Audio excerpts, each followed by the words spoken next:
Okay, so the first Gotham I would like to talk about is Tim Burton's version. It's very gothic, iconic. Before this, Gotham was seen as a regular American city with Adam West as Batman, but thanks to Burton movies, Gotham has become a truly gothic metropolis. It's extremely far from being modern and clean city. It's dirty, brown, grey with gothic and industrial influence.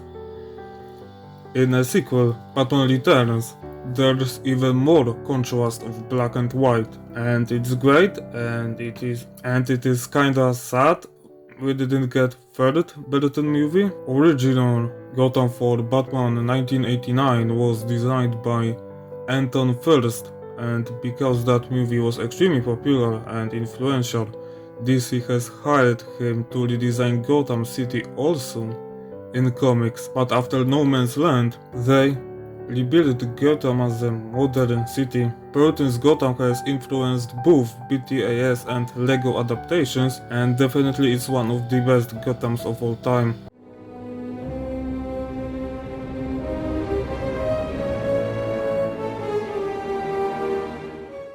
After some controversies with Batman Returns being too dark, Warner Bros. Changed director for the first Batman movie. New director was Joel Schumacher, and originally his movies were meant to be a direct continuation of Tim Burton's Batman. Today it's more complex, because we also got comics and there is no single timeline. But actually that's better. I always saw Schumacher movies to be its own separate universe. In this vision, Gotham City has kept its gothic style, but Joel added to this city a lot of colorful neons and statues that were also used in Burton movies were extremely exaggerated in Schumacher ones. So his Gotham is obviously worse than Burton's, but I wouldn't say it's the worst for one reason. You can still feel that it's a Gotham City, maybe not the Gotham City, but it's still Gotham.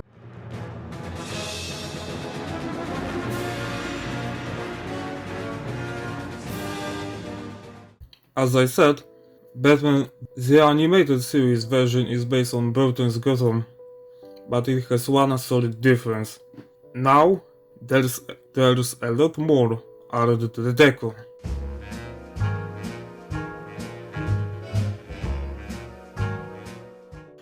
But this specific type of Art Deco from BTAS is referred to as Dark Deco. Important part of what made this show feel darker is when the artists drew this show, they didn't draw on white paper like you normally would, but on black paper, which gave this series its darker atmosphere. This series was also extremely iconic and popular, and it had a lot of influence on the Arkham games.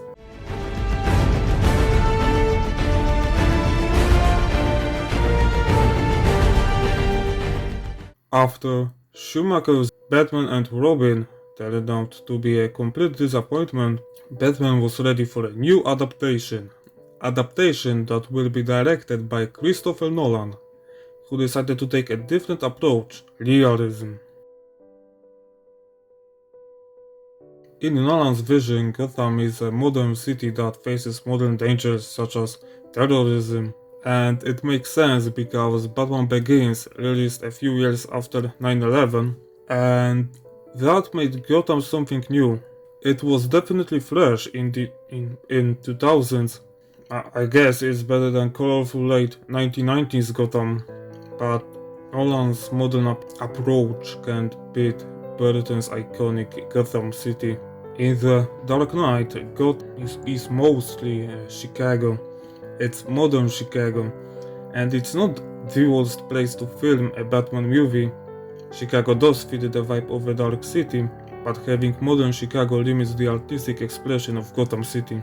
The Dark Knight Rises shifts the location to New York City. Some scenes take place during the day, which just makes Gotham even less like Gotham. New York actually suits Gotham even better than Chicago, because Gotham originally was New York in the comics until Bill Finger saw name Gotham Jewelers in a phone book. But for a little defense, Batman Begins had very good Gotham thanks to the Narrows. It's a great adaptation of Gotham slums. This city was visually still very Gotham-like.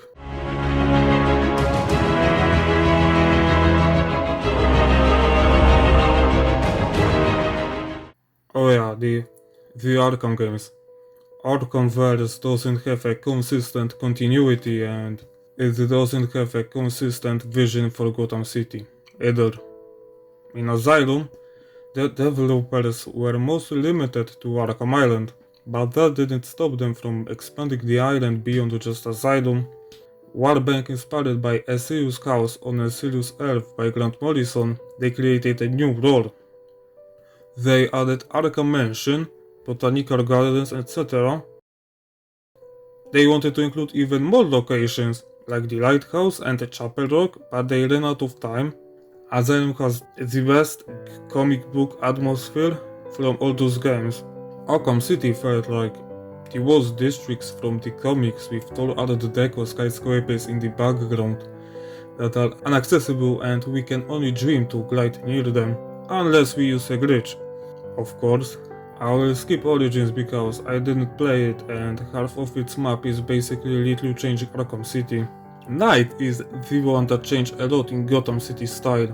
There were a lot less skyscrapers than Arkham City had promised. There are 3 main islands. Half of Brick Island is something on Arkham City level with Chinatown aesthetic and the other half is just movie studio and port. Founders Island on top is futuristic part of Gotham, but below there are old and abandoned buildings. It's a great concept, but it doesn't fit Arkham City's Art Deco. The only place that is close to that aesthetic is Lobby in Stark Airship. The last island is Megani Island, and this island is the closest to Arkham City's background, but it's still not enough. Maybe Arkham Knight's map is disappointing at first glance. I actually appreciate that every island has its own personality. For me, the Arkham adaptation is like third best Gotham adaptation after Burton's Gotham. So which Gotham is the best in my opinion?